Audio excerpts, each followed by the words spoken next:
আসসালামু আলাইকুম সবাইকে, আশা করি সবাই ভালো আছেন। নাহিদ রানা কিন্তু নেই অস্ট্রেলিয়া সিরিজে। নাহিদ রানার যাওয়ার সম্ভাবনা একেবারে নেই বললেই চলে। আজকের মধ্যে বাংলাদেশ ক্রিকেট বোর্ড তারা অস্ট্রেলিয়া সিরিজের যে টেস্ট স্কোয়াড সেটা হয়তো ঘোষণা করে ফেলতে পারে বা আগামীকালও পারে। আজকের দিনটা বেসিক্যালি ওয়েট করছেন, কারণ হচ্ছে বেসিক্যালি নাহিদ রানা ছাড়া অন্যান্য বেশ কিছু প্লেয়ারদের ইনজুরি কনসার্নস আছে এবং সেগুলো নিয়েই চিন্তাভাবনা করা হবে এবং সেই চিন্তাভাবনার শেষে একটা সিদ্ধান্ত নেওয়া হবে এবং বাংলাদেশের অস্ট্রেলিয়ার জন্য যে দুই টেস্ট ম্যাচের স্কোয়াড আছে সেই স্কোয়াডটা ঘোষণা করা হবে।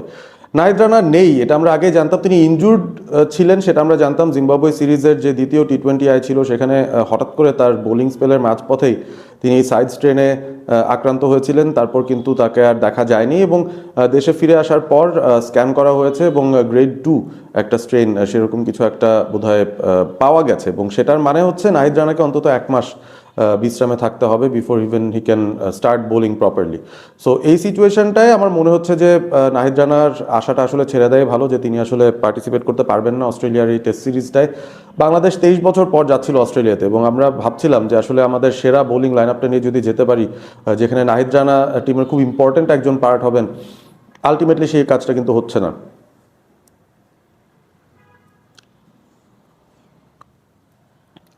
আলটিমেটলি সেই কাজটা কিন্তু হচ্ছে না। So very very unfortunate for Bangladesh. এখন দায়টা কার এই এই সিচুয়েশনটা যে হয়েছে, এখানে আসলে অনেকেই অনেককে দোষারোপ করছেন। নির্বাচকদেরকে দোষারোপ করা হচ্ছে যে তারা কেন জিম্বাবুয়ে সিরিজে নাহিদ রানাকে পাঠিয়েছিল, কেন আমরা আমাদের দ্বিতীয় সারির দল পাঠাইনি বা ফ্রিঞ্জে যেই পেস বোলাররা আছেন তাদেরকে অপশন হিসেবে পাঠাইনি, কেন টেস্ট স্কোয়াডে থাকা বা টেস্ট স্কোয়াডে থাকতে পারেন এরকম পোটেনশিয়াল প্লেয়ারদেরকে আমরা রেস্ট দেইনি।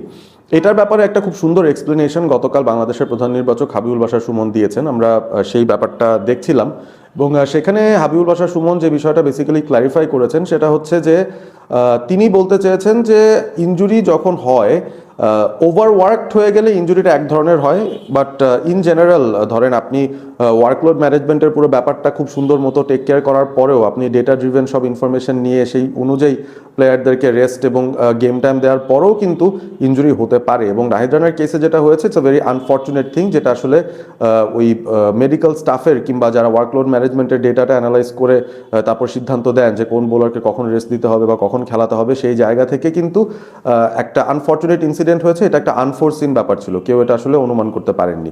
এখন ব্যাপারটা হচ্ছে যে আনফর্চুনেট একটা সিচুয়েশন হতে পারে, বাট চয়েসটা তো ছিল নির্বাচকদের যে তারা কাকে কাকে চুজ করবেন জিম্বাবুয়ে সিরিজের জন্য। এখন ওই সিরিজটা আমাদের জন্য ইম্পর্টেন্ট। কেন ইম্পর্টেন্ট? আগামী বছর 2027-এর যে ওডিআই বিশ্বকাপ আছে সেটা কিন্তু ওই জিম্বাবুয়ে এবং সাউথ আফ্রিকা যৌথভাবে তারা আয়োজন করছে। সো এই সিরিজটা কিন্তু ওই ক্ষেত্রে ইম্পর্টেন্ট ছিল যে আমরা গেলাম, 1 বছর আগে হলেও গেলাম এবং গিয়ে সেখানে তাদের যে কন্ডিশন সেটার ব্যাপারে একটা ধারণা আমাদের হলো। আমাদের যে কারেন্ট ক্রপ অফ প্লেয়ার্সরা আছেন যারা খেলছেন ওয়ানডে, টি20 কিংবা টেস্ট, তারা কিন্তু একটা ধারণা পেয়ে গেছেন যে ওই জিম্বাবুয়েতে এনভায়রনমেন্টটা কেমন, আউটফিল্ডের অবস্থা কেমন, পিচ কন্ডিশনস কেমন, ওয়েদারটা কেমন, সব কিছুর ব্যাপারে একটা বেটার ধারণা পাওয়া গেল। সো ওই সেন্সে কিন্তু এই সিরিজটা খারাপ না। এবং আপনি দেখবেন যে জিম্বাবুয়েতে এখন কিন্তু সব বড় বড় দলগুলোও সিরিজ খেলতে যাচ্ছে। ইন্ডিয়া সিরিজ খেলছে, পরবর্তীতে অস্ট্রেলিয়া সিরিজ খেলতে যাবে এবং সব বড় দলই যারা আসলে শিরোপা প্রত্যাশী দল, যারা আগামী বিশ্বকাপে ভালো করতে চায়, তারা জিম্বাবুয়েতে সফর করবে, পরে সাউথ আফ্রিকাতেও সফর করবে। বাংলাদেশেরও কিন্তু সাউথ আফ্রিকার ট্যুর আছে এই বছর। সো ওই দিক থেকে যদি আমরা চিন্তা করি, it's a very important series. আমাদের মেইন প্লেয়ারদের যারা ওয়ার্ল্ড কাপ খেলতে পারবেন পোটেনশিয়ালি, তাদেরকে আসলে একটা কন্ডিশনের আইডিয়াটা দেওয়া। সো ওই বিষয় থেকে আই থিঙ্ক নির্বাচকরা চিন্তা করেছিলেন জিম্বাবুয়ে সিরিজের আগে যে আমরা আমাদের মেইন প্লেয়ারদেরকেই পাঠানোর চেষ্টা করি, তবে ওয়ার্কলোড ম্যানেজমেন্ট এর ব্যাপারটা অবশ্যই মাথায় রেখে। সো ওইখানে যেটা হয়েছে, ফর এক্সাম্পল টেস্টটা কিন্তু নাহিদ রানা খেলেননি। ওয়ানডের হিসেবটা যদি বলি, সেখানেও কিন্তু নাহিদ রানা একটা ওয়ানডে খেলেননি এবং টি20টাতেও ধারণা করা হচ্ছিল যে তৃতীয় টি20 নাহিদ রানা খেলতেন না। সো এই হিসেবটা কিন্তু করা ছিল, বাট আনফর্চুনেটলি দ্বিতীয় টি20 খেলার সময় নাহিদ রানা ইনজুর্ড হয়ে যান এবং তারপরে কিন্তু এই প্রশ্নগুলো চলে আসে যে তার ইনজুরিটা যে হলো সেটাতে আসলে দায়টা কে নেবেন।